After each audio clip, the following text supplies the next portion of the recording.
Hey y'all, welcome and/or welcome back to my channel. I am super excited to have you all. As always, on this channel, we talk about self-growth, self-care, self-love, and just elevating to the next level, all things beauty and hair. If you guys are liking this hair, feel free to comment, let me know, and I'll go ahead and make a video on this really big, luscious hair. But today's video, we're going to be talking about the importance of fully expressing yourselves and just some ways that you can do that and some reasons why, if you do not do it, how it can be a hindrance to your creative and self improvement journey. So of course, I'm just gonna go ahead and hop straight into this video. Of course, we're gonna talk about the drink of choice, and today it is just some plain water, very basic today, okay? Make sure you drink your water. And then also, I have this henna here, which is really, really cool. I've always gotten them like on the outside of my hand, but this time I got it on the inside, and I think it looks pretty cool. So I think I might stick to doing it this way instead. So just want to throw that out there. So when I go on Google and I search up what is an expressive person, I get someone who is inclined to openly and vividly show their feelings and emotion. They are often as being communicative, enthusiastic, and animated. They will also be perceived as passionate, charismatic, and engaging. And now on this channel, you guys know I talk about passion, intuitiveness, and just fully tapping into that side of you where you can fully be your authentic self. So already off the bat, I love that explanation. And now being an expressive person, sometimes it takes being in a certain space or being with certain people. Sometimes you might be more expressive versus if you're with certain people, you might not be as expressive. But we're going to talk about ways to fully tap into that expression so that you can be your happiest, most best self. So definitely the first way that you can tap into that expressiveness is to dance with your creativity, okay? And I love this because it's something that's really simple that you can easily remember. Dance with your creativity. When you're dancing, you're not thinking about the next steps you're gonna take. You're not thinking about the next move. You're not thinking about how you look. You're just dancing. When you're in a room by yourself dancing, you are just flowing. Essentially, you want to be able to have a flow of creativity, and that all depends on what creativity means to you.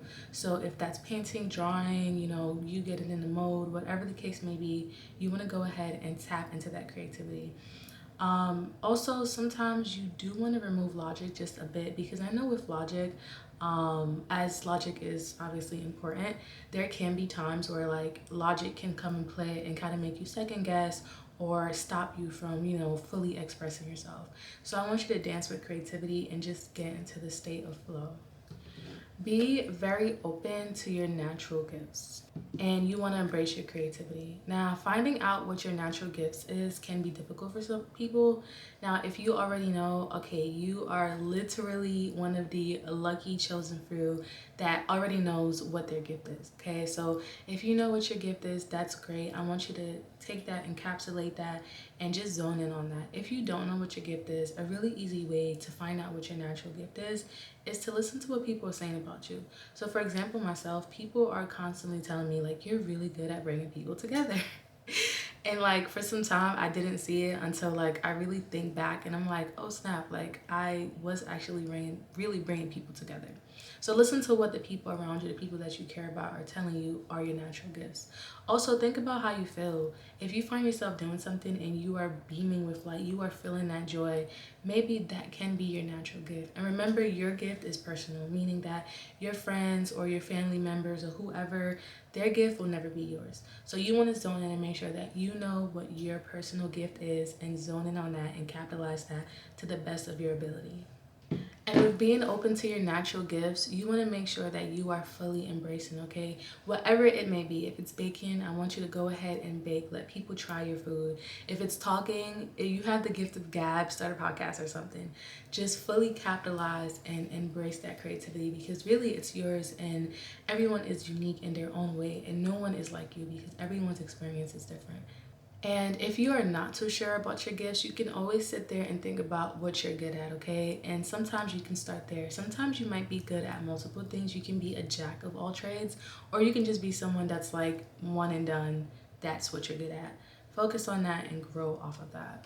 You also want to learn the art of flow. So there's actually a book on it that I've been wanting to read. I haven't read it yet, but I've heard a lot of good things about it, and based off of like a general synopsis, flow is basically the state that you get in where you're like super focused and super zoned in and nothing around you matter, and time can go on like that. Essentially, what you want to do is you want to be at least getting into a flow state at least once a week if you have the time. If you have more time, I would say about 3 times a week. Essentially, you're training your brain to fall in love with this thing, okay? If it's painting, you want to fall into painting. You want to delete all distractions. And I know with the age of social media, sometimes it's so easy to feel like, okay, I need to get this for social media content, or you can also find yourself just endlessly scrolling. What you want to do, you want to get into the flow state. So when I Google what is flow state online, flow in positive psychology, also known as colloquially, I don't think I said that right, but it's known as being in a zone or locked in, is a mental state in which a person performing some activity is fully immersed in a feeling of energized focus. Okay, so you want to go ahead and just get into that mental state where you are completely focused, and in that state is where you will tap into your creativity, tap into flow, and fully be able to express yourself. It's so easy to get on your phone and do mindless scrolling and just scrolling on Instagram and wasting hours. Now when we're on social media, if you're a social media person, you can find yourself in flow on social media, and that's probably the worst thing that you can do, because that creativity is not fully your own, rather it is the ideas and inputs and values of others. So be very careful when scrolling, because you can fall into that state of flow. You want to make sure that your flow is personal to you and what you love to do and a part of your gift or your creativity. Gal, my battery, well, my space just went out, so here I am back again. Another thing that you would want to focus on is fall into the art of allowing. And essentially what the art of allowing mean is letting go of control. I know it's very, very easy, especially when you're growing as a person, to want to feel like you want to have some type of control over things.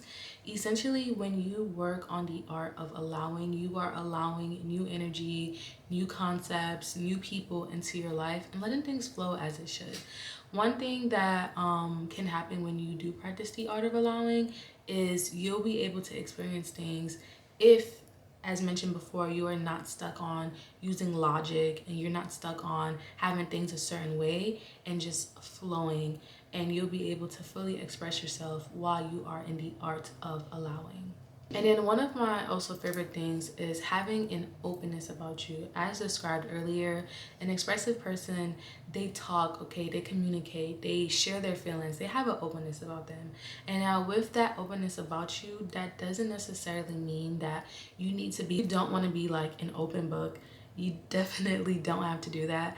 But when I say have an openness about you, I want you to just be honest, communicate your feelings, be expressive. Like when you're going out and you're feeling happy, maybe wear yellow instead of black, okay? Even though, I'm wearing black today because it's Halloween, and well, it's Halloween next week, and I wanted to kind of tap into like the darkness a little bit, okay? But essentially, you want to have an openness about you. Like talk to a stranger. When you see a stranger outside, approach them, talk to them. Just have an openness about you. I think that's really, really simple. So yeah, you want to also practice mindfulness and connecting to your intuition. And now I have a video on how to tap into your intuition, and I'll link it below, so feel free to check that out when you have the time. But you do want to practice mindfulness. Mindfulness will essentially enhance that intuition. When you are mindful, you are aware of what you like, what you don't like, who you are, and the type of space and energy you want to be in. And essentially, that all helps with creating authentic expression. You also want to take the time to learn how to trust yourself more. And this also goes into your intuition and having that openness about you, and also just making sure that you're catering to yourself. You want to be able to trust yourself to the point where you know that your actions is aligning all towards you. And this goes back to the other videos I talked about with journaling and having those moments of writing down what you want. Once you know what you want, once you feel like you have that connection with your intuition, you will be able to trust yourself more. And with trusting yourself more means that you are happier, you are making the right choices, and you are able to fully be as expressive as needed. With trusting yourself, you want to be able to tap into your inner knowing. Your inner knowing basically is you with the knowledge that you've acquired throughout this life, with the knowledge that you've learned from others that you trust, with knowledge that you've read, okay? Get a book, read some self-improvement books, and work on your inner knowing. Your inner knowing will be that confidence booster and basically what helps you to know, to feel like you know yourself and you are completely in tune with yourself.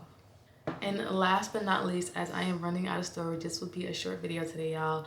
But you want to go ahead and honor your body, okay? And that means listening to your needs, your wants, and everything that you desire, okay? So if that means that you have come home from work and you're tired and you need to take a nap, take that nap. If that means that you are feeling jittery and you have a lot of energy that you need to release, do that.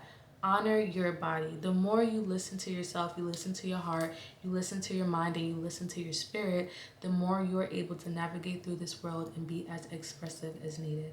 With that being said, I am running out of space on my camera today, y'all. So thank you guys so much for watching, and I hope to see you all in my next video. Definitely subscribe for more, as I love to make these videos, and let me know if you guys have any suggestions down in the comment section below, and I will see you guys next time.